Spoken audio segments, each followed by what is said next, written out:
എന്തായാലും ഫിറോസ് ഇപ്പോൾ നിൽക്കുന്ന ഒരു ചെറിയ വേദനയോടുകൂടി തന്നെയാണ് എൻ്റെ അടുത്ത് വരുന്നത്. എനിക്ക് ഫിറോസിന്റെ ഇപ്പോഴത്തെ യാത്രയാണ്. ഞാൻ അതിൽ എനിക്കൊരു എമൗണ്ട്, മാന്യമായ ഒരു എമൗണ്ട് തന്ന എമൗണ്ട് മേടിച്ചിട്ടാണ് ഞാൻ ഗസ്റ്റായിട്ട് പോകുന്നതും ഷോ സ്റ്റോപ്പറായിട്ടൊക്കെ പോകുന്നതും. സോ ഇപ്പം അതിനൊരു വലിയ അടി കിട്ടിയിരിക്കുകയാണ്.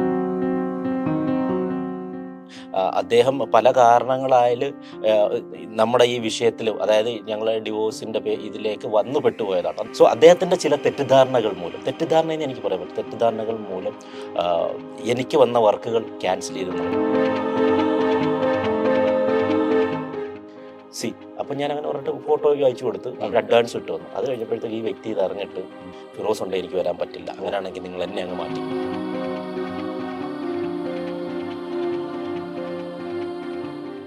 കാരണം എൻ്റെ കഞ്ഞിയിൽ പാറ്റിട്ട് എൻ്റെ 2-3 വർക്കുകൾ കളഞ്ഞു. വലിയ സംഭവമില്ല, അത് ആദ്യം നിർത്തുന്നൊക്കെ പറഞ്ഞ് ഞാൻ സംസാരിച്ചു, ഇതാക്കി. പക്ഷെ പുള്ളി അത് അങ്ങോട്ട് അടുക്കുന്നില്ല. പുള്ളി പറയുന്നില്ല അങ്ങനെ വരാൻ പറ്റത്തില്ല. അപ്പം ഞാൻ പറഞ്ഞു, അപ്പം നിനക്ക് എന്നെ പേടിയുണ്ടാവുമായിരിക്കും.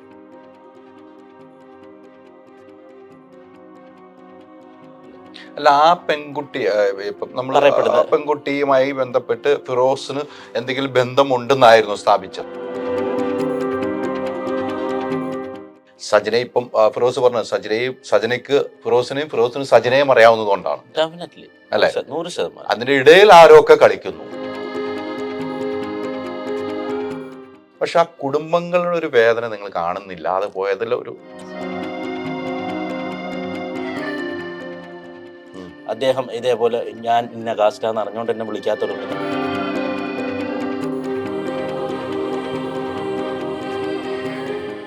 ഭയങ്കരമായിട്ട് ഞങ്ങൾ സപ്പോർട്ട് ചെയ്ത ഒരാൾ വന്നിട്ട് സജനയോട് മോശമായി പെരുമാറിയെന്ന് പറഞ്ഞു. അത്തരമൊരു പെരുമാറ്റം സജനക്കുണ്ടായി. സജന അത് എതിർക്കുകയും ചെയ്തെന്ന് പറഞ്ഞു.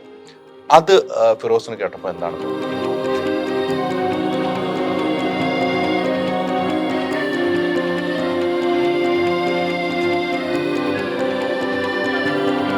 നല്ല ചേഞ്ചാണ് നോക്കുന്നതെങ്കിൽ മൈജി തന്നെ പോണം. ലാപ്ടോപ്പ് വിൽപ്പനയിൽ കേരളത്തിൽ നമ്പർ 1 ആണ് മൈജി ഫ്യൂച്ചർ. ചേഞ്ച് ആകൂ, വേറൊരു റേഞ്ച് ആകൂ. Neethu's academy, India's number 1 language academy. നമസ്കാരം. ഇന്ന് എന്നോടൊപ്പം ഫിറോസ് ആണ്. നമുക്കറിയാം, ബിഗ് ബോസിലൂടെ മലയാളി പ്രേക്ഷകരുടെ ഹൃദയത്തിലേക്ക് ചേക്കേറിയ ഫിറോസ്. 2 പേരായിരുന്നു, ഫിറോസും സജനയും. ഇന്ന് എന്നോടൊപ്പം ഉള്ള ഫിറോസ് ആണ്. ഫിറോസ്, നമസ്കാരം. നമസ്കാരം ഡിയർ. ഭയങ്കര സന്തോഷമാണ്. അതെ, തിരിച്ചും എനിക്ക് നിങ്ങൾ വളരെ ഇഷ്ടപ്പെട്ടൊരു ജേർണലിസ്റ്റാണ്, അതിലുപരി നല്ലൊരു ആർട്ടിസ്റ്റാണ്. സിനിമയുമായി അടുത്ത് നിൽക്കുന്ന എനിക്ക് നിങ്ങൾ ഭയങ്കര ഇഷ്ടമാണ്. പക്ഷേ എനിക്കൊന്നുമില്ല, ഫിറോസിന്റെ യാത്രയാണ് എനിക്കറിയേണ്ടത്. ഫിറോസിന്റെ യാത്ര നല്ല രീതിക്ക് യാത്ര തുടരുന്നു. നമ്മൾ ഇപ്പൊ പല വേദിയിലും വെച്ച് കണ്ടു, ഇടയ്ക്കൊക്കെ പല സ്ഥലത്ത് വെച്ച് കണ്ടു. മറ്റു കാര്യങ്ങളൊക്കെ വേറെ, അതൊന്നുമില്ല. എങ്ങനെയാണ് ഇപ്പോൾ ഫിറോസിന്റെ യാത്ര? ഇപ്പോൾ ഒരു 2-3 സിനിമകളുടെ ഭാഗമായിട്ട് നിൽക്കുന്നു. പിന്നെ ഷോസ് ഉണ്ട്, ഡാൻസ് ഷോസ് കാര്യങ്ങളുണ്ട്, അങ്ങനെയൊക്കെ പോകുന്നുണ്ട്. കുഴപ്പമില്ല അല്ലെ? ഈ നിലവിൽ ഫിറോസ് ഇപ്പൊ കൊച്ചിയിൽ സെറ്റിലാണ്. എന്റെ അറിവിൽ കൊച്ചിയിൽ സെറ്റിൽ നമ്മൾ പല പ്രാവശ്യം സംസാരിച്ചിട്ടുണ്ട്. അത് സിനിമയും നമ്മുടെ പരിപാടികളൊക്കെ ആയിട്ടുള്ള ഷോസ് ഒക്കെ ആയിട്ടല്ലേ? ബിഗ് ബോസിൽ നിന്ന് ഇറങ്ങിയതിനു ശേഷമാണ് ഫിറോസ് ആണെന്ന് ജനങ്ങൾ അറിഞ്ഞത് അല്ലെ? അതെ. അതിന് മുമ്പ് ഫിറോസ് ഉണ്ട്. പക്ഷെ ആ സമയത്ത് ഡേഞ്ചറസ് ബോയ്സ് എന്ന് പറഞ്ഞ പണ്ടൊരു ആദ്യത്തെ പ്രാങ്ക് ഷോ, ആ സമയത്ത് ആക്ച്വലി 10 പേര് തിരിച്ചറിഞ്ഞു. ശരിക്കും എൻ്റെ ഒരു ടേണിംഗ് പോയിന്റ് അതാണ്. പിന്നെ പല ഷോ ചെയ്തെങ്കിലും ഒരു ഗ്യാപ്പ് അവിടെ ഉണ്ടായി. ഗ്യാപ്പ് എന്ന് പറഞ്ഞാൽ ഞാൻ ഈ ഫീൽഡിൽ തന്നെ ഉണ്ടായിരുന്നു പല ഷോയും വെച്ച്. പക്ഷെ ഈ ഡേഞ്ചറസ് ബോയ്സ് പോലെ അത്രയും ഹൃദയസ്പർശ അല്ലെ ആൾക്കാർ ഏറ്റെടുക്കുന്ന അത്രയും വലിയ ഹിറ്റായിട്ടുള്ള പ്രോഗ്രാംസ് ആയിരുന്നില്ല. പിന്നെ ഈ ഡാൻസ് കോമ്പറ്റീഷൻ ആ ചാനലിലെ എല്ലാം മെയിൻ പ്രോഗ്രാം ആയിരുന്നെങ്കിലും അത്ര ഒരു വൈബ് ഉണ്ടാക്കാൻ പറ്റില്ല. പിന്നെ അത്രയും വൈബ് ഉണ്ടാക്കിയ ഒരു ഷോ ബിഗ് ബോസ് ആണ്. അതെ. ബിഗ് ബോസിൽ ഞാൻ സ്ഥിരം കണ്ടുകൊണ്ടിരുന്ന ആ സമയത്ത്, ആ സീസൺ സ്ഥിരം ഞാനും എൻ്റെ കുടുംബമൊക്കെ ഇരുന്ന് കണ്ടു. അപ്പോൾ നിങ്ങൾ 2 പേരുള്ള വൈബ് ഭയങ്കര രസകരമായിട്ട് മുന്നോട്ട് കൊണ്ട ആ ഒരു സംഭവം തന്നെയായിരുന്നു. എന്തായാലും ഫിറോസ് ഇപ്പോൾ നിൽക്കുന്ന ഒരു ചെറിയ വേദനയോടുകൂടി തന്നെയാണ് എൻ്റെ അടുത്ത് വരുന്നത്. എനിക്കൊന്ന് ഫിറോസ് 2 ഇന്റർവ്യൂ ഒക്കെ കഴിഞ്ഞു.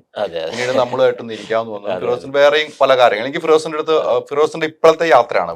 സിനിമകളുണ്ട്, എനിക്ക് തോന്നുന്നു ഫിറോസ് റാമ്പ് ചെയ്യാനൊക്കെ തയ്യാറാകും, ഫാഷൻ ഷോയ്ക്കൊക്കെ പോകുന്നു ഞാൻ അറിഞ്ഞിരുന്നു. സംസാരിച്ചൊരു വിഷയം ഫാഷൻ ഷോയ്ക്കൊക്കെ പോകുന്നു. ആക്ച്വലി ഞാൻ ഇപ്പൊ ഈ എറണാകുളത്ത് വന്നതിന് ശേഷമാണ് ആക്ച്വലി ഫാഷൻ എനിക്ക് പണ്ടേ ഇഷ്ടമുള്ളൊരു ഫീൽഡാണ്. പക്ഷേ ഞാൻ നമ്മുടെ കൊല്ലത്താണല്ലോ എൻ്റെ നാട്. അപ്പോൾ അവിടെ നിന്നുകൊണ്ട് ഈ ഫാഷൻ രംഗത്തേക്ക് വരിക എന്ന് പെട്ടെന്ന് വിളിക്കുകയോ അങ്ങനെയുള്ള സംഭവങ്ങളൊക്കെ കുറവാണ്. ഞാനിപ്പോൾ എറണാകുളത്ത് വന്നതിന് ശേഷം എനിക്ക് ഫാഷൻ രംഗത്തേക്ക് കുറച്ച് അവസരങ്ങൾ മീൻസ് ഗസ്റ്റായിട്ടും ഷോ സ്റ്റോപ്പറായിട്ടും ഒക്കെ അവസരങ്ങൾ കിട്ടുന്നുണ്ട്. അത്യാവശ്യം അതിനകത്ത് പേയ്മെൻറ്റ്, സാധാരണ ചിലർ പേയ്മെൻറ്റ് മേടിക്കാതെയാണ് ഇതിനൊക്കെ പോകുന്നത്. ഫാഷൻ ഒരു ഫീൽഡല്ല, അതൊരു കളർഫുള്ളായിട്ട് പോകുന്നുണ്ട്. ഇപ്പം എന്നെ സംബന്ധിച്ച് അത് പറ്റില്ല, കാരണം നമ്മുടെ തൊഴിലാണ്.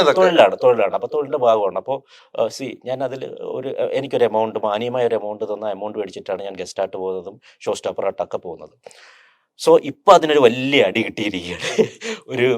ആക്ച്വലി 2-3 ഷോ ഇപ്പം വന്നിട്ട് അത് ക്യാൻസലായിപ്പോയി. അത്യാവശ്യം നല്ല പേയ്മെൻറ്റൊക്കെ പറഞ്ഞ് അത് ഫൈനൽ സ്റ്റേജിൽ അത് പിന്നെ ക്യാൻസലായിപ്പോയി. ക്യാൻസലാകാനുള്ള കാരണം പ്രഷർ പെട്ടെന്ന് നിങ്ങൾ നമ്മൾ പിരിഞ്ഞത് കൊണ്ടാണ്, ഡിവോഴ്സിലേക്ക് എത്തിയത് കൊണ്ട് വല്ലതാണോ? ഒരിക്കലുമല്ല, അതുമായിട്ടൊരു ബന്ധമില്ല. അതായത് ഇതിൽ ഏറ്റവും വേദനാജനകമായ ഒരു സംഭവം എന്ന് പറഞ്ഞാൽ നമ്മുടെ ഫീൽഡിൽ തന്നെയുള്ള, ഈ ഫീൽഡിൽ നിന്നും അരി മേടിച്ച് കഞ്ഞി വെച്ച് കുടിച്ച് ജീവിക്കുന്ന ഒരു വ്യക്തി തന്നെയാണ് ഇത് മുടക്കിയത്. വേറെ ആരുമല്ല. പേര് പറയുന്നതിന് എനിക്ക് ഓപ്പണായിട്ട് പറയാം, കാരണം ഞാൻ ആ വ്യക്തിയെ അത്രമേൽ സ്നേഹിച്ചിരുന്ന ഒരാളാണ്. അദ്ദേഹം പല കാരണങ്ങളായാൽ നമ്മുടെ ഈ വിഷയത്തിൽ, അതായത് ഞങ്ങൾ ഡിവോഴ്സിൻ്റെ ഇതിലേക്ക് വന്നു പെട്ടുപോയതാണ്. അദ്ദേഹം ഒരു കുറ്റക്കാരനാണെന്ന് ഞാൻ ഒരിക്കലും ഒരു വേദിയിലും പറഞ്ഞിട്ടില്ല, സജനയും പറഞ്ഞിട്ടില്ല. എങ്ങനെയോ ആരോ ഒരു അവതാരകൻ ജസ്റ്റ് അദ്ദേഹത്തിൻ്റെ പേര് ഇതിലേക്ക് ഇട്ടു, അതുകൊണ്ട് തന്നെ ഇതിലേക്ക് വന്ന് പെട്ടുപോയ ഒരാളാണ്. ആക്ച്വലി അദ്ദേഹം ഞങ്ങളുടെ ഡിവോഴ്സുമായിട്ട് യാതൊരു ബന്ധമില്ലാത്ത, ആദ്യം തന്നെ അത് പറയട്ടെ. സോ അദ്ദേഹത്തിൻ്റെ ചില തെറ്റിദ്ധാരണകൾ മൂലം, തെറ്റിദ്ധാരണയെന്ന് എനിക്ക് പറയാൻ പറ്റും, തെറ്റിദ്ധാരണകൾ മൂലം എനിക്ക് വന്ന വർക്കുകൾ ക്യാൻസൽ ചെയ്തു എന്നുള്ളത്. വേറെ ആയിട്ടുള്ള ഷിയാസ് കരീമാണ്. അപ്പം അദ്ദേഹം വർഷങ്ങളായിട്ട് ഫാഷൻ ഫീൽഡിലുള്ള, അദ്ദേഹം ഈ ഫാഷൻ ഫീൽഡിൽ നിന്നാണ് തുടക്കം കുറിക്കുന്നത് തന്നെ. അപ്പം എന്നെ സംബന്ധിച്ച് അങ്ങനെയല്ല, ഞാൻ അവതാരകനായിട്ട് തുടക്കം കുറിച്ച ആളാണ്. നമ്മുടെ ഫീൽഡേ വേറെയാണ്. പക്ഷേ ഒരു കലാകാരൻ എന്ന് പറഞ്ഞാൽ നമ്മൾ ഒരുപാട് കാര്യങ്ങൾ ചെയ്യും. ഒരുപാട് കാര്യങ്ങൾ ചെയ്താലേ നമുക്ക് മുന്നോട്ട് പോകാൻ പറ്റും. കലയുമായി ബന്ധപ്പെട്ട് നിന്ന ഒരുപാട്, കാരണം ഞാൻ അവതാരകനായിട്ട് നിൽക്കുന്നുണ്ട്, പിന്നെ ആക്ടറായിട്ടുണ്ട്, അത്യാവശ്യം എഴുതുന്നുണ്ട്, കലയുമായി കോർഡിനേഷനുണ്ട്, ഫാഷനിൽ പിന്നെ ഗസ്റ്റായിട്ട്, ഇങ്ങനെയുള്ള പല മേഖലകൾ ടച്ച് ചെയ്ത് പോകുമ്പോഴാണ് നമുക്ക് മുന്നോട്ട് ജീവിതം പോകുള്ളൂ. അപ്പം ഇപ്പോൾ റീസെൻ്റായിട്ട് വന്ന ഈ ഒരു 2-3 ഫാഷൻ ഷോ, അതിലൊരു 2 ഫാഷൻ ഷോയ്ക്ക് ഗസ്റ്റായിട്ട് എന്നെ വിളിച്ചിട്ട് അതിൻ്റെ അഡ്വാൻസ് വരെ തന്നതാണ്. അപ്പോൾ അവരെൻ്റെ അടുത്ത് വിളിച്ചപ്പോൾ ചോദിച്ചു, ഷിയാസ് കരീം ആ ഷോയ്ക്ക് വരുന്നുണ്ട്. ഓൾറെഡി ഷിയാസ് കരീമിൻ്റെ പേര് നേരത്തെ അവർ, കാരണം സ്ഥിരം ഫാഷൻ ഷോകളിലെ ഒരു സ്ഥിര സാന്നിധ്യമാണ് അദ്ദേഹം. അപ്പോൾ അദ്ദേഹത്തിനെ ഗസ്റ്റായിട്ട് അവിടെ വിളിച്ചിട്ടുണ്ട്. അപ്പോൾ എൻ്റെ അടുത്ത് പോസ്റ്റർ ഇറങ്ങി. അപ്പോൾ പോസ്റ്റർ ഇറങ്ങി ഒരു 3-4 ദിവസം കഴിഞ്ഞിട്ടാണ് അവർ എന്നെ സെലക്ട് ചെയ്യുന്ന ഒരു സ്പോൺസർ വന്നപ്പോഴത്തേക്ക്. അപ്പോൾ അവർ പറഞ്ഞു, ഫിറോസിന് ഇതിലേക്ക് വരാൻ താല്പര്യമുണ്ടോ? ഇങ്ങനെ ഷിയാസ് ഉണ്ട്. ഞാൻ പറഞ്ഞു, ഷിയാസ് ഉള്ളതിനെന്ത്?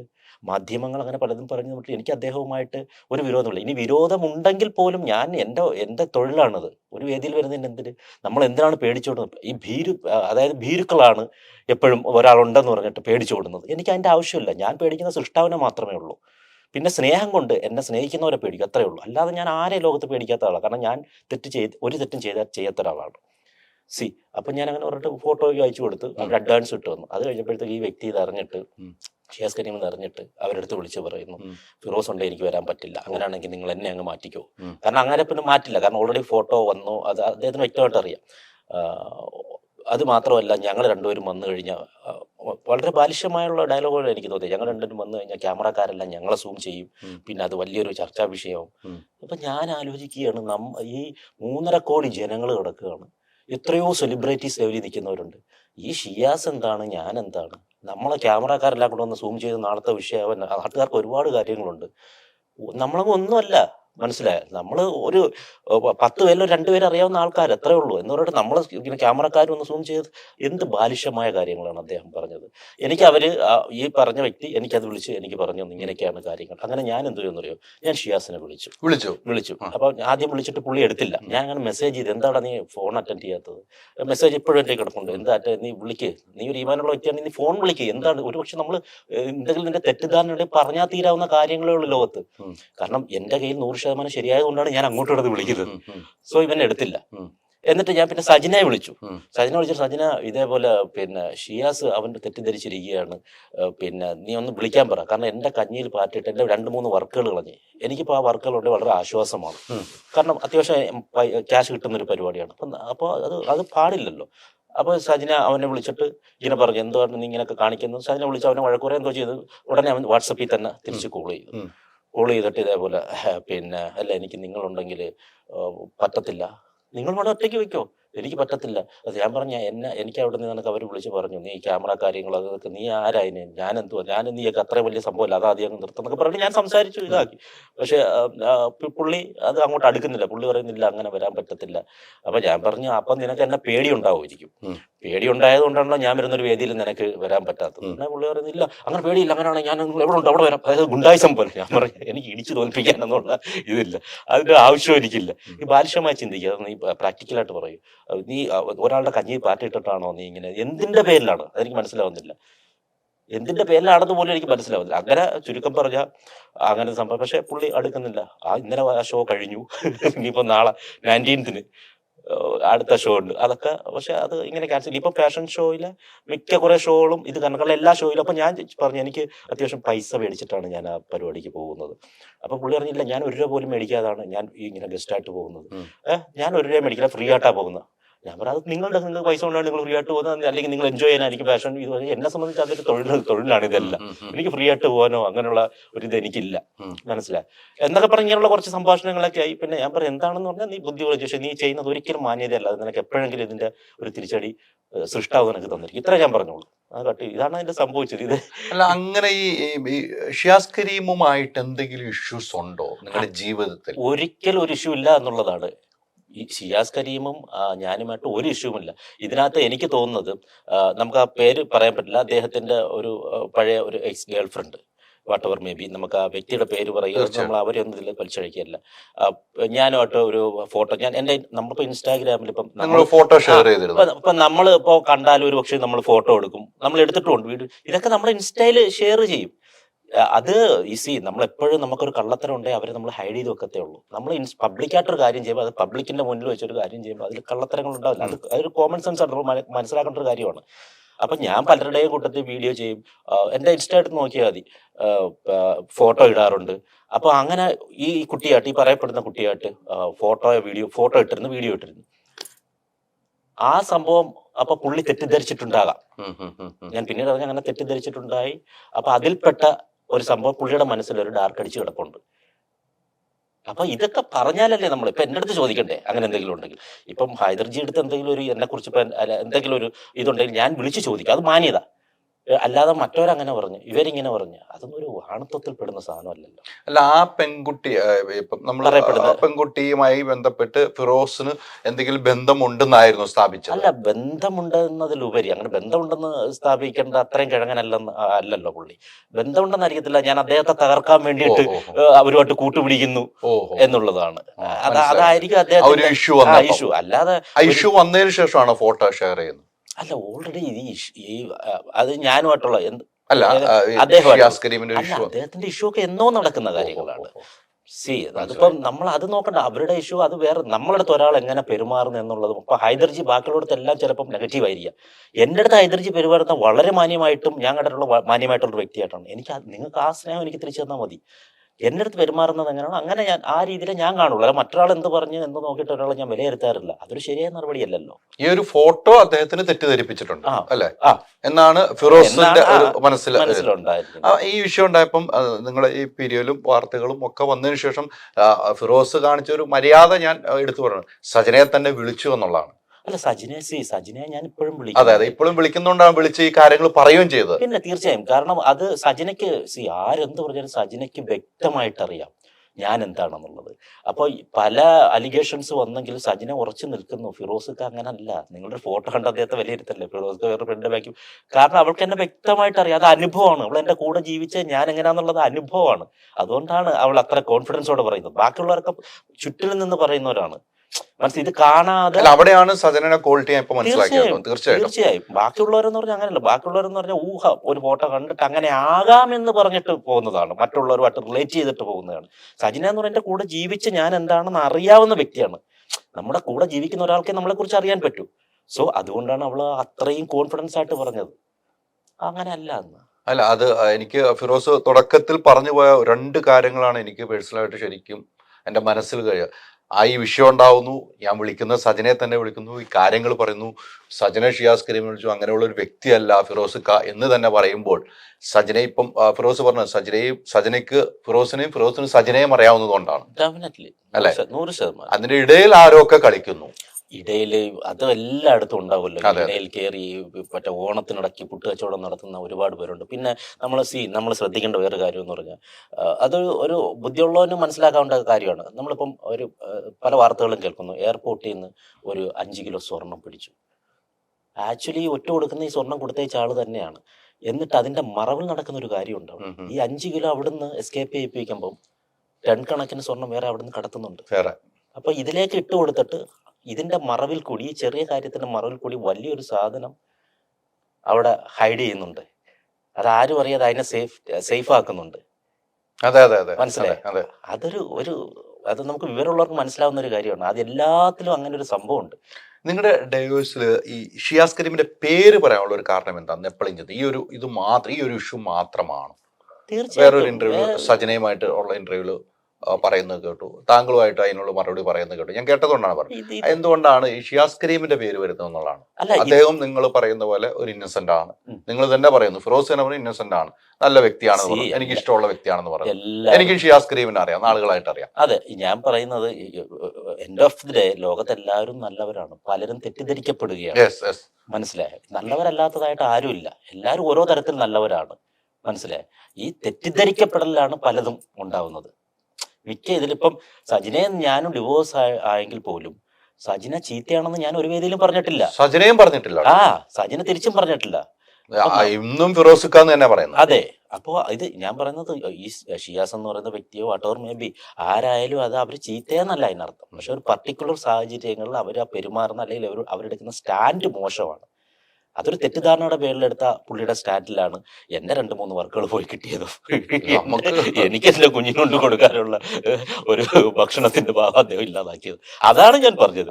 അപ്പോഴും എനിക്ക് അദ്ദേഹത്തോട് ദേഷ്യമില്ല. നിങ്ങൾ വിളിച്ചു ചോദിച്ചു, ഫിറോസ് വിളിച്ചും ചോദിച്ചു. അത് ജെന്യൂൻ ആയതുകൊണ്ടല്ലോ വിളിച്ചു ചോദിക്കുന്നത്. അത് വെച്ച് മനസ്സിൽ പെരുമാറുകയല്ല. ഒരിക്കലും ഞാനിതൊന്നും മനസ്സിൽ ഈ ഒരു വിഷമം ഞാൻ ഷെയർ ചെയ്തതേ ഉള്ളൂ. കാരണം ഇപ്പോഴും ഞാൻ ഒരിക്കലും ഇപ്പൊ ഷിയാസിന്റെ ഇപ്പൊ എന്റെ കൂടെ വേറെ വർക്ക് വന്നു, അപ്പൊ ഞാനാണ് അവിടെ ഒരു പ്രയോറിറ്റി ഉള്ള ഒരു വ്യക്തിയാണെങ്കിൽ പോലും ഷിയാസിനെ ഞാൻ വിളിക്കാനേ പറയും. എന്റെ അടുത്തൊരു ഡയറക്ടർ ചോദിക്കണം ഷിയാസ് വരുന്നതിന് കുഴപ്പമുണ്ട്, എന്റെ അത്രയും ഫേവർ ആയിട്ടുള്ള ഒരാളായിരിക്കും പറയുന്നത്, വേണമെങ്കിൽ ഇല്ലാതാക്കാം എന്ന് പറഞ്ഞാൽ ഞാൻ പറയില്ല, അദ്ദേഹത്തിന് പറ്റിയാണെങ്കിൽ നിങ്ങൾ വിളിക്കൂ എന്നേ ഞാൻ പറയത്തുള്ളൂ. ഒരിക്കലും നമ്മൾ വേറൊരാളുടെ കഞ്ഞിയിൽ പാറ്റിയിടില്ല. കാരണം അതാണ് ലോകത്തെ ഏറ്റവും വലിയ തെറ്റ്.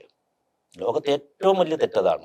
ഫിറോസിന്റെ ജീവിതത്തില് ഇപ്പൊ ഏറ്റവും സങ്കടം ഇതൊക്കെയാണെന്ന് എനിക്ക് തോന്നുന്നു. മറ്റേതൊക്കെ ഒരു വഴിക്ക് പോകുന്നു, വീണ്ടും വീണ്ടും നമ്മളിലേക്ക് വരുമ്പോ ഒരു സങ്കടം ഒരു സങ്കടം. പിന്നെ എല്ലാം ഓവർകം ചെയ്യും. പിന്നെ എനിക്കറിയാം ലോകത്ത് എല്ലാ മനുഷ്യരും എത്ര നമ്മൾ സ്നേഹിക്കുന്ന മനുഷ്യർ ഒരിക്കലെങ്കിലും നമ്മളെ വേദനിപ്പിക്കാതെ കടന്നു പോകില്ല.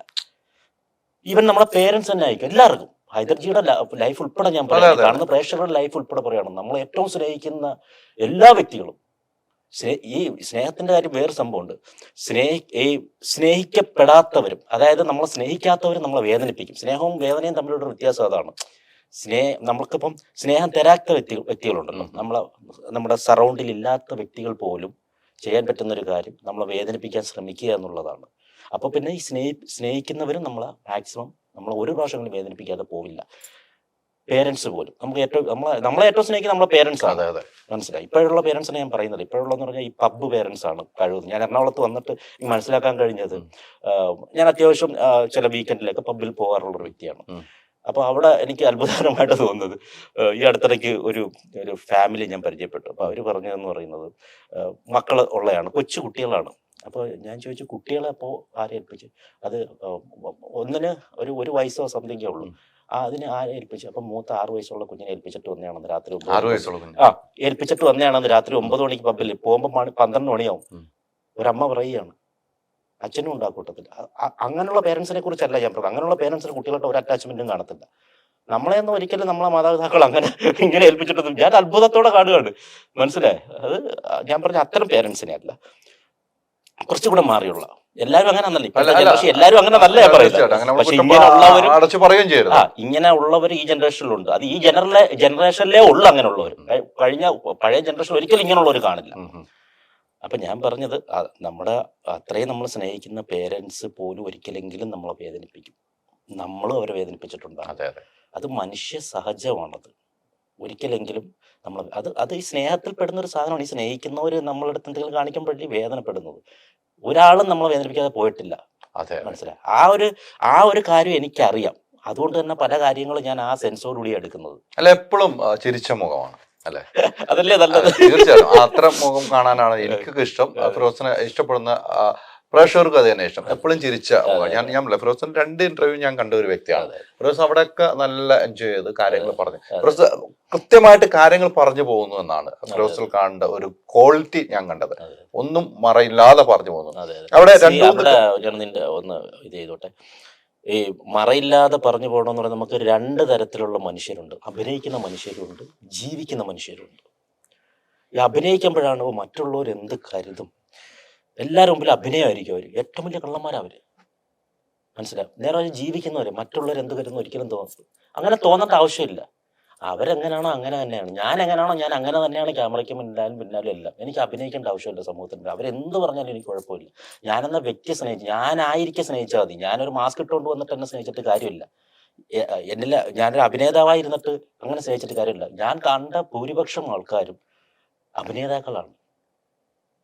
അവരെന്ത് കരുതും, ഞാൻ ഇങ്ങനെ പെരുമാറണം എന്ന് കരുതി പെരുമാറി മസിലും പിടിച്ചുകൊണ്ട് നടക്കുന്നത്. ഞാൻ അങ്ങനെയൊന്നുമല്ല കേട്ടോ. ഞാൻ എങ്ങനെയാണോ അങ്ങനെ തന്നെയാണ്. ഞാൻ ജീവിക്കുക. ജനിച്ചു, ഒരു ചോദ്യം ജനിച്ചു, മരിക്കും. ഇപ്പൊ ഞാൻ ജീവിക്കുകയാണ്. ഫിറോസിനെ സംബന്ധിച്ചിടത്തോളം എനിക്ക് നിങ്ങളുടെ ഈ ബന്ധങ്ങള് ഞാനൊക്കെ ഇപ്പോഴും ആഗ്രഹിക്കുന്നത് നിങ്ങൾ ഒന്നിച്ച് ജീവിക്കാന്ന്. ഇപ്പോഴും ഞാൻ ആഗ്രഹിക്കുന്നത് അങ്ങനെയാണ്. നിങ്ങൾ ഒന്നിച്ച് ജീവിക്കുക എന്നുള്ള ആഗ്രഹക്കാരനാണ്. എന്നാൽ നമ്മൾ ഒരേ കമന്റ് പറയാം, നിങ്ങൾ ഒന്നിച്ച് ജീവിക്കുക എന്നുള്ള കമന്റുകൾ തന്നെ വന്നു. കൃത്യമായിട്ട് ആലോചിച്ച് എടുത്തു ചാടി ചെയ്തതായിട്ട് എനിക്ക് തോന്നുന്നത്. നിങ്ങൾ ആലോചിച്ച് തന്നെ തീരുമാനിച്ചു. നിങ്ങൾ പരസ്പരം പറഞ്ഞു തന്നെ പിരിയുന്നതാണ്. പക്ഷെ അവിടെയൊക്കെ നിങ്ങളുടെ അപ്പുറത്തേക്ക് വേദനിക്കുന്ന കുടുംബമാണ്. സീരിയസ്ലി നിങ്ങളുടെ കുടുംബം അങ്ങനെയാന്ന്. പക്ഷെ എനിക്ക് കഴിഞ്ഞ ദിവസം സജന പറഞ്ഞ ഒരു വാക്കിൽ നിന്ന് ഞാൻ പറയാം. സജന പറഞ്ഞ എനിക്കിപ്പോഴും ഫിറോസിക്കാട് ഉമ്മ എൻ്റെ ഉമ്മയാണ്, ഫിറോസിക്കാട് പെങ്ങന്മാര് നാത്തൂനല്ല എന്നാണ് സജന പറഞ്ഞ ഞാൻ കഴിഞ്ഞ ദിവസം കണ്ടത്. അപ്പൊ അത്രയും അറ്റാച്ച്മെന്റ് ആണ് നിങ്ങൾ കുടുംബത്തില്. തിരിച്ച് ഞാനും അങ്ങനെയാണ്. നിങ്ങൾ അതാണ് ഞാൻ പറയാം, അങ്ങനെ തന്നെയാണ് അല്ലെ? നിങ്ങൾ ഫിറോസും അങ്ങനെ തന്നെയാണ്. പക്ഷെ ആ കുടുംബങ്ങളുടെ ഒരു വേദന നിങ്ങൾ കാണുന്നില്ല. അത് പോയതിൽ ഒരു സീരിയസ്ലി അത് നമ്മൾ മറ്റുള്ളവരുടെ വേദനകൾ കൂടുതൽ മനസ്സിലാക്കിയത് കൊണ്ടാണ് ഇത്രയും വർഷം നീണ്ടതെന്ന് വേണമെങ്കിൽ ഞാൻ പറയാം. കാരണം മറ്റുള്ളവർക്ക് അത്രയും വാല്യൂ കൂടെ കൊടുത്തത് കൊണ്ടാണ്, നമ്മുടെ വാല്യൂക്കാളും മറ്റുള്ളവർക്ക് കൂടെ വാല്യൂ കൊടുത്തത് കൊണ്ടാണ് ഒരുപക്ഷെ ഞങ്ങൾ ഇത്രയും വർഷം നീണ്ടുപോയത് തന്നെ.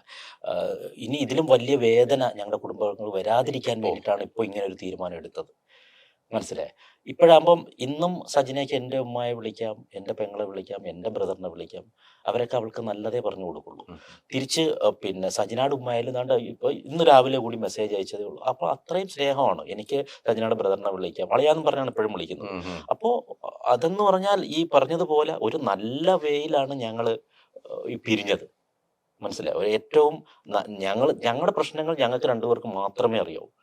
എന്തെങ്കിലും നമ്മൾ 100% സ്നേഹത്തോടെ പോയി കഴിഞ്ഞാൽ ഒരിക്കലും പിരിയേണ്ട ആവശ്യം വരുന്നില്ല. എന്തെങ്കിലുമൊക്കെ പ്രശ്നങ്ങൾ ഉണ്ടാവുമല്ലോ, തികച്ചും പേഴ്സണൽ ആയിട്ട്. അതായത് ഞാൻ സജിനെ മാത്രം അറിയേണ്ട കുറച്ച് വളരെ പേഴ്സണൽ. അപ്പൊ അതുകൊണ്ടാണ്. അപ്പൊ ആ ഒരു ഇത് കോംപ്ലിക്കേഷനിലേക്ക് പോകുന്നതിന് മുന്നേ നമ്മൾ വളരെ കൂടുതൽ സംസാരിച്ച് ഈ ഒരു സ്നേഹം, അല്ലെങ്കിൽ കഴിഞ്ഞ ദിവസം വരെ ഉണ്ടായിരുന്ന സ്നേഹം, ആ സ്നേഹം നിലനിൽക്കണമെങ്കിൽ ഇപ്പോൾ ഈ പിരിഞ്ഞ് നമ്മുടെ ഈ ഒരു ബന്ധത്തിൻ്റെ അല്ലെങ്കിൽ ഈ ഒരു അവസ്ഥയിൽ നിന്ന് മാറണം നമ്മൾ.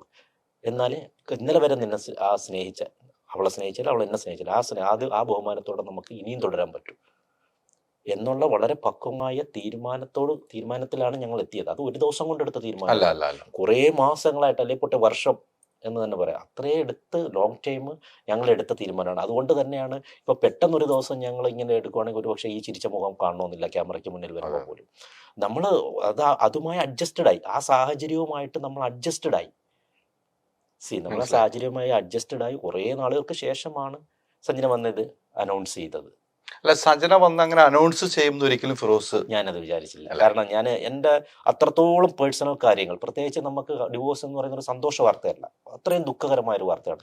അത് കഴിവതും നമ്മൾ ദുഃഖങ്ങൾ സ്പ്രെഡ് ചെയ്യാൻ നിൽക്കുക എന്നുള്ളതാണ്. അപ്പോൾ അത് മാത്രമല്ല, അത് തികച്ചും പേഴ്സണലാണ്.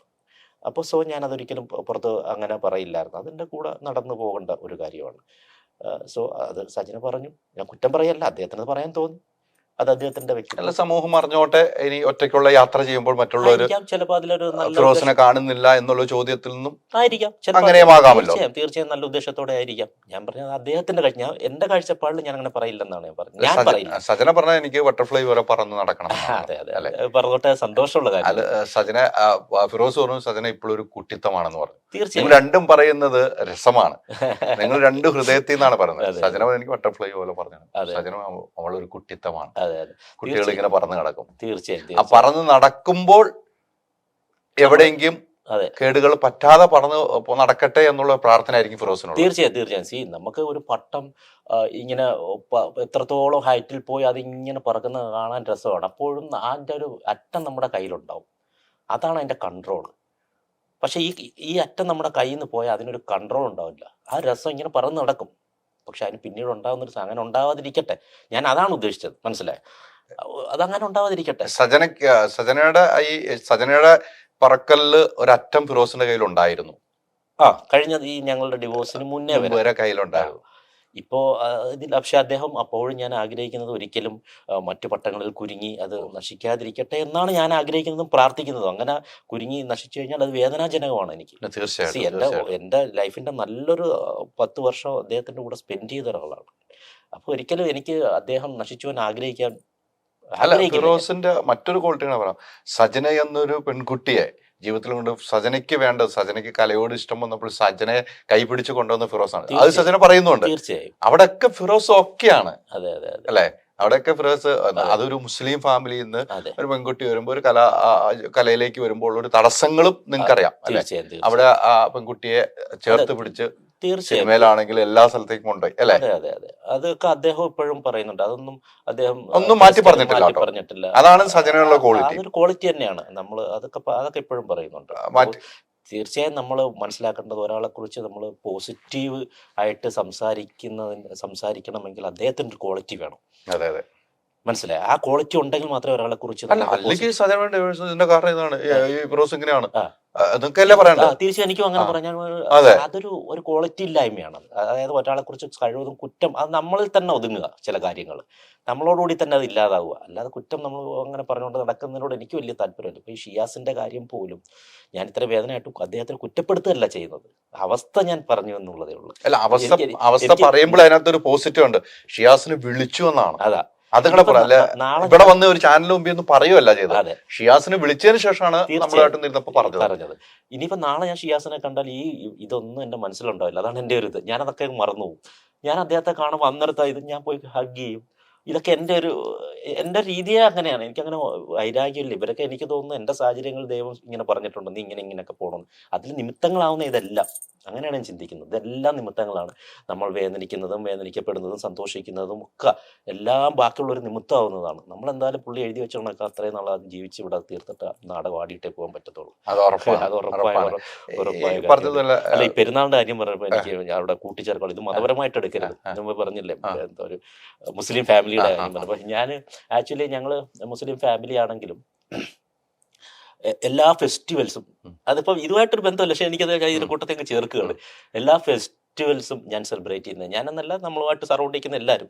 ഇപ്പോൾ എനിക്ക് അവിടെ ഒരു കാര്യം ഞാൻ വിചിത്രമായിട്ട് തോന്നി. ഇപ്പം ഓണം ഞാൻ സെലിബ്രേറ്റ് ചെയ്യാറുണ്ട്, ക്രിസ്മസ് സെലിബ്രേറ്റ് ചെയ്യണം. നമ്മളെല്ലാം ഒരുവിധം മുസ്ലിംസ് എല്ലാവരും അത് ബാക്കിയുള്ള കാസ്റ്റ്, ഞാൻ മുസ്ലിംസ് ഉദ്ദേശിച്ച ബാക്കിയുള്ള കാസ്റ്റ്, ക്രിസ്ത്യൻസ് ആയിക്കോട്ടെ മുസ്ലിംസ് ആയിക്കോട്ടെ എല്ലാവരും സെലിബ്രേറ്റ് ചെയ്യാറുണ്ട്. പക്ഷെ ഞാൻ അപ്പോഴും ആലോചിക്കുന്നത്, പെരുന്നാള് വേറെ ആരും സെലിബ്രേറ്റ് ചെയ്തില്ല. അതെന്താണ്? എനിക്ക് അങ്ങോട്ടൊരു ചോദ്യമാണ്. അല്ല, പെരുന്നാളിന് നമ്മൾ വിളിക്കാറുണ്ട് സുഹൃത്തുക്കളെ, പക്ഷെ ഓണത്തിന് നമ്മളെയും വിളിക്കാറുണ്ട്. പക്ഷെ എന്നിരുന്നാലും ഇപ്പൊ എന്റെ വീട്ടിലൊക്കെ ഓണത്തിനെന്ന് പറഞ്ഞാൽ ഊഞ്ഞാലിടാറുണ്ട്, സദ്യ വെക്കാറുണ്ട്. അടിപൊളി സദ്യയാണ് ഞങ്ങളുടെ വീട്ടിൽ വെക്കുന്നത്.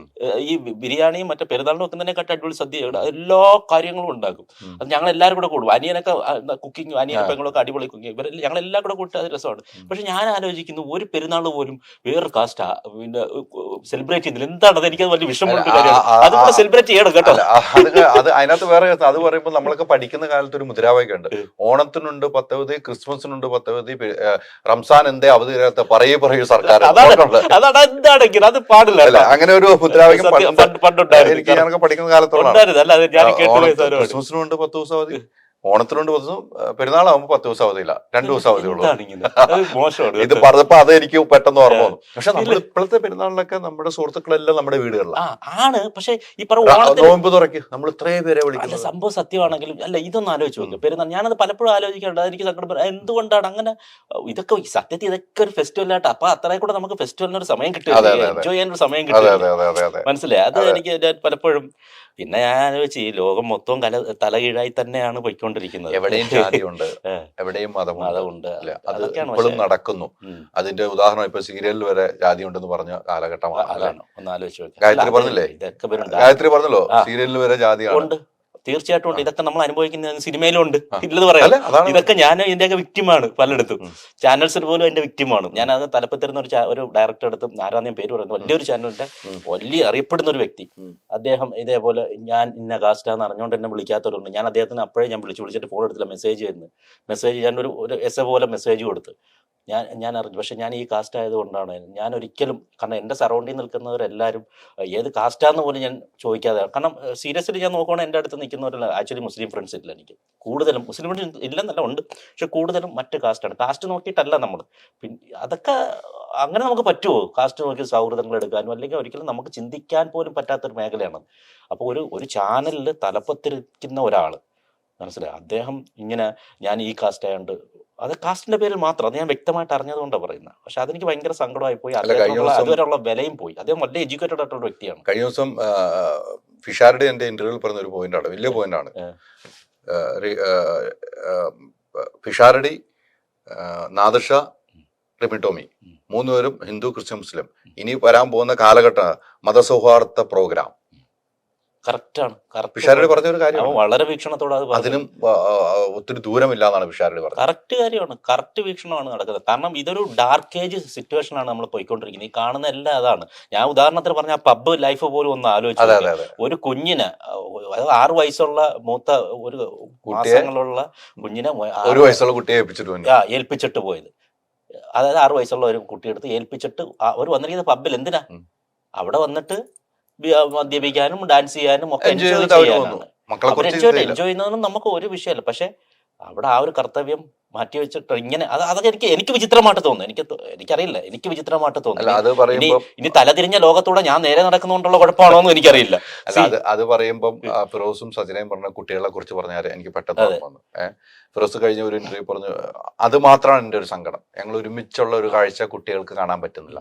ഇപ്പൊ ഈ നേരിട്ട് കാണാൻ പറ്റുന്നില്ല എന്നുള്ളത് എങ്കിൽ പോലും ഈ 2 ദിവസം മുന്നേ ഞങ്ങൾ വീഡിയോ കോളായിട്ട് രണ്ടുപേരും കൂടെ വന്നിട്ട് സംസാരിച്ചു. കാരണം എവിടെ പപ്പ എന്ന് കാണിച്ച് ഇവള് മറ്റേ കണക്ട് ചെയ്ത് ഇതിനകത്ത് കാണിക്കും. പക്ഷെ എന്നാൽ പോലും ഈ പറഞ്ഞതുപോലെ ഇനി വരാൻ പോകുന്ന റിയാലിറ്റി ഓർത്തിട്ട് ഒരു സങ്കടം തന്നെയാണ് അത്. ഡെഫിനറ്റ്ലി അതൊക്കെയാണ് യഥാർത്ഥ സങ്കടങ്ങൾ എന്ന് പറയുന്നത്. അല്ലാതെ വേറെ ഇപ്പൊ നമുക്ക് എന്തെങ്കിലും പറ്റുന്നതല്ല ഒരിക്കലും സങ്കടം. നമ്മളെ സ്നേഹിക്കുന്നവർക്ക് പറ്റുന്നതാണ് യഥാർത്ഥ സങ്കടം. ഞാൻ അങ്ങനെ മനസ്സിലാക്കണം. ഇപ്പം എന്നെ സംബന്ധിച്ചെന്ന് പറഞ്ഞാൽ അവർക്ക് പറ്റുന്നതിലാണ് എനിക്ക് സങ്കടം. എനിക്കിനി എന്ത് പറ്റിയാലും എന്നെക്കുറിച്ച് എന്ത് പറഞ്ഞാലും അതൊന്നും എനിക്കൊരു സങ്കടമേ അല്ല, എനിക്കൊരു വിഷയമേ അല്ല. കാരണം ഞാൻ എന്തെന്നുള്ളത് എനിക്കറിയാം, എന്നെ അടുത്തറിയാവുന്നവർക്കും അറിയാം. അത് മാത്രം മതി എനിക്ക്. പിന്നെ ഞാൻ ഒരാളെ വേദനിപ്പിക്കുന്ന, അതായത് ഒരാൾക്ക് ഈ പറഞ്ഞ പോലെ കഞ്ഞിയിൽ പാറ്റിയിട്ട് നിന്നും അങ്ങനെയുള്ള ഒരു പരിപാടി ഞാൻ ചെയ്യാനും പാടില്ല. ഞാൻ എൻ്റെ ജീവിതത്തിൽ ഇതുവരെയ്ക്ക് ചെയ്തിട്ടുമില്ല, ഇനി ചെയ്യത്തതുമില്ല. കാരണം അവിടെ തീർന്ന്, അവിടെ ഒരു മനുഷ്യനല്ല. അപ്പൊ പിന്നെ മനുഷ്യനും മൃഗവും തമ്മിൽ എന്താണ്? പണ്ട് സിനിമയിൽ നിന്നും തിലകനെ മാറ്റി നിർത്തും, തിലകനോട് അഭിനയിക്കാൻ ചില ആളുകളില്ലെങ്കിലും അഭിനയിക്കാൻ ആളുകളുണ്ടായി. അതെ, തീർച്ചയായും. അതും ഒരു വാസ്തവമായ സംഭവമാണ്. പണ്ട് തിലകനെ മാറ്റി നിർത്തിയ കാലഘട്ടത്തിൽ പിന്നെ എല്ലാം അത് മാറിയില്ലേ? അതെ, തീർച്ചയായും. തിലകന് ജോലി ഇല്ലാതിരിക്കാൻ പറ്റുമോ? അതെ, അത് മാറും. ഒരാൾക്ക് ഒരു മനുഷ്യനും ഒരാളെ അങ്ങനെ ഇതാക്കാൻ പറ്റില്ല. പക്ഷെ ഒന്ന് ടച്ച് ചെയ്ത് പോകാൻ പറ്റും. അതെ അതെ അതെ അതെ. കുറച്ചുനാൾ പുള്ളിയുടെ വർക്കുകൾ ഇല്ലാതാക്കി, മരണം വരെയല്ല, പിന്നെ പുള്ളി ചെയ്തു. എങ്കിലും ഒരു ഇതൊക്കെ ചെയ്യിക്കാൻ മനുഷ്യർ വിചാരിച്ചാൽ പറ്റും. അല്ല, നമുക്ക് നമ്മുടെ ഒരു കഴിവുണ്ടെന്ന് മറ്റുള്ളവർക്ക് അറിയാവുള്ളൂ. ആ കഴിവിലാലോ നമ്മൾ വിളിക്കുന്നത്. ഫിറോസിനെ വിളിച്ചത് നമ്മൾ ഒരു വിശ്വാസം, നമ്മളൊരു കഴിവ്, നമുക്ക് പ്രേക്ഷകർ ഉണ്ടെന്ന് പറഞ്ഞിട്ടാണല്ലോ വിളിക്കുന്നത്. തീർച്ചയായിട്ടും സംഘാടകർക്കും പ്രശ്നമുണ്ട്. സംഘാടകർ അപ്പോഴും വിചാരിക്കുന്നത് ഇത്രയും നട്ടല്ലില്ലാത്ത ഒരു ഫീൽഡാണ് ഫാഷൻ ഫീൽഡ് എന്നാണ് ഞാൻ ആലോചിക്കുന്നത്. അതൊരു നട്ടല്ലില്ലായ്മയാണ്. ഇപ്പൊ സിനിമയിൽ ഒരിക്കലും നടക്കത്തില്ല, ഡാൻസ് ഫീൽഡിൽ നടക്കത്തില്ല, വേറെ ഒരു ഫീൽഡും നടക്കത്തില്ല. കേവലം ഒരു ഷോ സ്റ്റോപ്പറായിട്ട് വന്ന് കേവലം ഒരു മോഡൽ വിചാരിച്ചാൽ എൻ്റെ ഇത്രയും വലിയ അസോസിയേഷന് ചലിപ്പിക്കാൻ പറ്റിയ അദ്ദേഹത്തിന്റെ കാൽ കീഴിലാണ് ഈ ഫാഷൻ ലോകം എന്ന് ഞാൻ വിശ്വസിക്കുന്നു. ആ ഫാഷൻ ലോകത്ത് എനിക്ക് നിൽക്കണ്ട. തീർച്ചയായിട്ടും അതാണ് പറഞ്ഞത്, അവർക്ക് നട്ടല് വേണം. നട്ടല് വേണം. കാണുമായിരിക്കും 1-2 പേര് ചിലപ്പോൾ നട്ടലുള്ളവരുണ്ടായിരിക്കും. അവർ ചിലപ്പോൾ നാളെ എന്നെ വിളിച്ചേക്കാം, വിളിക്കട്ടെ നമുക്ക് കാണാൻ എന്തായാലും അതെ അതെ അതെ, അങ്ങനെ വിളിക്കട്ടെ എന്ന് നമ്മളും ആഗ്രഹിക്കുന്നു. തീർച്ചയായും. ഞാൻ പറയുന്നത് എന്റെ ആ ഒരു 100 പേരെ ഞാൻ നട്ടലില്ലെന്ന് പറയുന്നില്ല, പക്ഷെ ഈ അസോസിയേഷൻ പോലും അങ്ങനെ കാണിച്ചപ്പോൾ എനിക്ക് അങ്ങനെ ചിന്തിക്കാൻ പറ്റും. അതെ അതെ, അത് ഒരു ഷോ അല്ല, പാരലായിട്ട് വന്ന് 2-3 ഷോ അങ്ങ് പോയി. അപ്പൊ അത്രയും ഷോയിൽ നിന്ന് പോകുമ്പോഴും സംഘാടകർ 3 അല്ലേ? അല്ല 3 ഒറ്റ അല്ല, ഈ ഷോ എന്നത് പലതായിട്ടാണ്. ഞാൻ പറഞ്ഞത് അതിൽ ഒരു ഷോ ഈ അസോസിയേഷൻ ഷോ ആയിരുന്നു. IMFA എന്ന് പറയുന്ന association, Indo fashion and model association, അങ്ങനെയാണ് അതിന്റെ. അതിന്റെ അവർ ഓൺ നടത്തുന്ന അവരുടെ പ്രോജക്റ്റ്, ഇപ്പൊ അമ്മ നടത്തുന്നത് പോലെ അല്ലെങ്കിൽ നമ്മുടെ ആത്മാ സംഘടന നടത്തുന്നത് പോലെയുള്ള ഒരു പ്രോജക്റ്റ് ആണ്. മനസ്സിലായ? അതാണ് സംഭവിച്ചത്. അപ്പം എനിക്ക് സത്യത്തിൽ അതോടെ ഞാൻ ഒന്നാമത് ഇതിലൊരു ബഡ്ഡിങ് സ്റ്റേജാണ് ഫാഷൻ രംഗത്തേക്ക്. പക്ഷെ അവിടെ ഇത്രയും ഒരു എന്താണ് നട്ടലില്ലായ്മയായിട്ടാണ് എനിക്കത് തോന്നിയത്. അപ്പോൾ പോലും ഞാൻ എല്ലാരെയും അങ്ങനെ പറയുന്നില്ല, ചില ആളുകൾ, അതിലുള്ള ചില ആളുകൾ. പക്ഷെ ആ ചില ആളുകൾ അതിന്റെ തലപ്പത്തിരിക്കുന്നവർ കൂടെ ആണെന്ന് അറിയുമ്പോൾ അതിന്റെ ഒരു വിഷമം നമുക്ക് സ്വാഭാവികമായിട്ടുണ്ട്. നമുക്ക് അതും ഉണ്ടാവും വിഷമം. നമ്മുടെ കൂടെ ഇന്ന് നമ്മൾ ഇത്ര നാളും ഒന്നും നമ്മൾ ചെയ്തിട്ടില്ല നമ്മൾ വിശ്വസിക്കുന്ന ആളുകളെ വേണ്ട എന്ന് പറയുമ്പോൾ വേറൊരു വിഷമം ഉണ്ടാവും. തീർച്ചയായും ആ വിഷമമാണ് ഉണ്ടായിരിക്കുന്നത്. പിന്നെ തീർച്ചയായും അതോടൊപ്പം സജന പറഞ്ഞ മറ്റൊരു കാര്യങ്ങൾ ഞാൻ ചോദിക്കുകയാണ്. സജന ഒരു ഇന്റർവ്യൂവിൽ പറഞ്ഞ കാര്യം, ഞാനും മിക്കായുമായിട്ട് പല ഷോയ്ക്കും ഗൾഫിലൊക്കെ പോയപ്പോൾ ഭയങ്കരമായിട്ട് ഞങ്ങൾ സപ്പോർട്ട് ചെയ്ത ഒരാൾ വന്നിട്ട് സജനയോട് മോശമായി പെരുമാറി എന്ന് പറഞ്ഞു.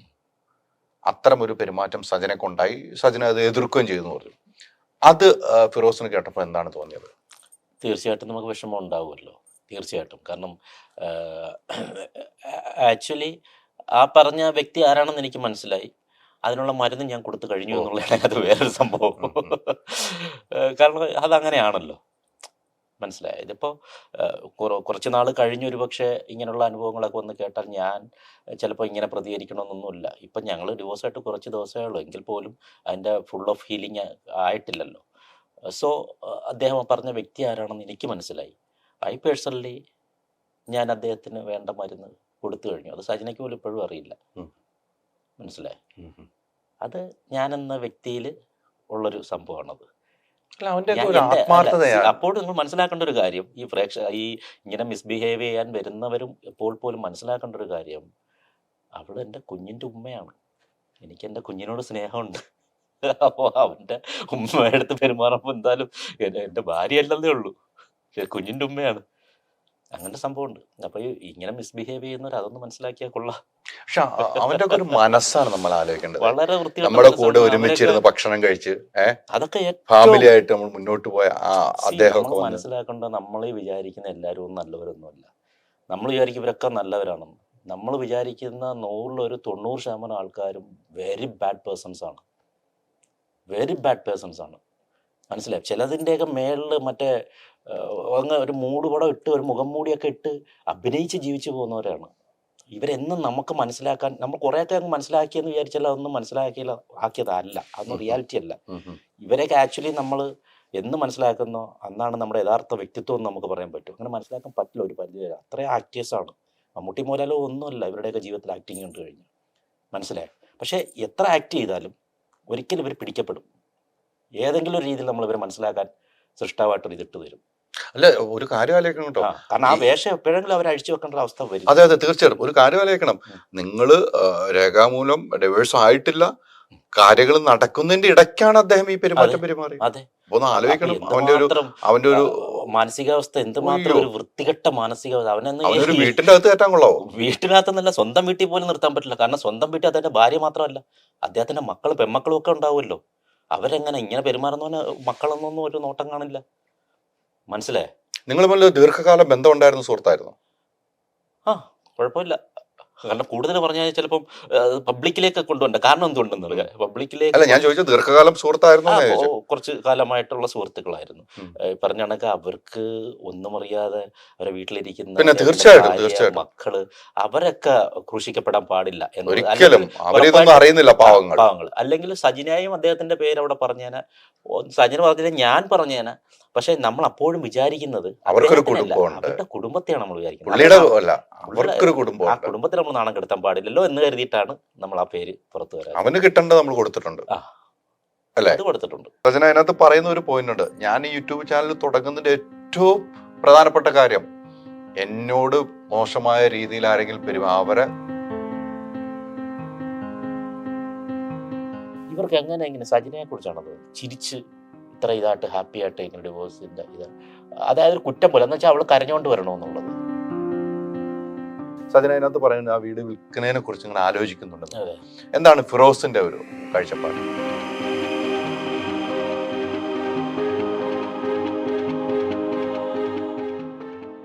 മക്കളെ എങ്ങനെ പറഞ്ഞ് വിശ്വസിപ്പിക്കുന്നു? ഇപ്പം സംശയങ്ങൾ ഉണ്ടായിട്ടുണ്ടോ നിങ്ങളുടെ ജീവിതത്തിൻ്റെ ഉള്ളിൽ? എന്തിനാണ് പിന്നെ ചില പേരുകൾ ഇതിനകത്തേക്ക് കയറി വരുന്നത്?